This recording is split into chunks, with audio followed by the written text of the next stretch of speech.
जब जब हम कोई खिसिया के जात रही तो लोटा में पानी लेके आवत रही। हां करे के तेरा घोसर डालो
तो मेरे मजार पे आए थे दीपक जलाने, दीपक को मेरे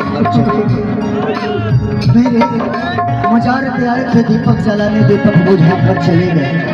इतने बेदर्द सनम निकले कि दीपक का तेल भी अपने सर पे दबा कर चले।